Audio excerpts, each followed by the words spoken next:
that citizens are able to access small amounts, $200, $500 from bureau de changes and from banks to pay for this and pay for that. They're able to do that. I've seen the numbers, so it is happening, absolutely. So and this is growing, and that's a good thing. But also, can you imagine, once we are promoting the use of the domestic currency, then we reduce the need to seek foreign currency. So that's one of the advantages of having policies that promote the use of the domestic currency. And we'll do more of that so that our currency has a competitive position within the multi-currency regime. But as far as you're concerned, there is no need economically. The economy is performing. Why then is there a parallel market? It doesn't seem to make sense from an economic basis.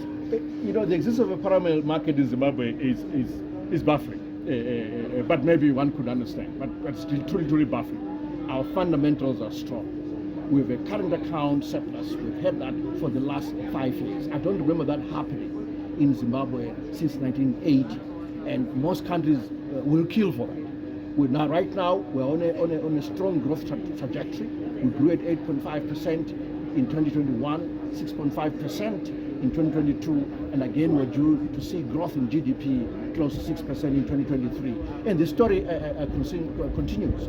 We've seen a balanced budget. When other countries have been reeling in deficits, we've seen a balanced budget in Zimbabwe. Since basically 2019, the last 5 years, that's what we've done. We've seen tight monetary policy, positive real interest rates for the central bank. So all the fundamentals are in place for making sure that our currency is stable, it is strong. We're dealing with liquidity as we should. Central bank is doing that using non-negotiable certificates of deposits with the right tenure to lock away liquidity from those who may seek to use it in the parallel market. So every piece of policy that's necessary for a stable currency has been put in place, has been instituted. It is baffling that there is still a parallel market, and they still talk of a parallel market. It shouldn't even exist. We're doing so well, ensuring that corporates pay 50% of their corporate tax in domestic currency is a good thing. It promotes our domestic currency so that it is not a disadvantage. And government, when it pays out, we also make sure that we pay out both in domestic currency and hard currency, but preferably hard currency in certain areas ahead of foreign currency. So all those strategies are designed to make sure that our currency has a fair, competitive environment within the multi-currency regime that we have at the moment. Public sector, accountants, finance executives actually get involved in this in the IPSAS implementation. The government has an ongoing project around IPSAS, which is really public sector accounting, and also making sure that government assets are accounted for properly, so that government can then build a proper balance sheet so that we can have assets whose value is known. We already know the liabilities being our external debt and also domestic debt. So it's important for me to be here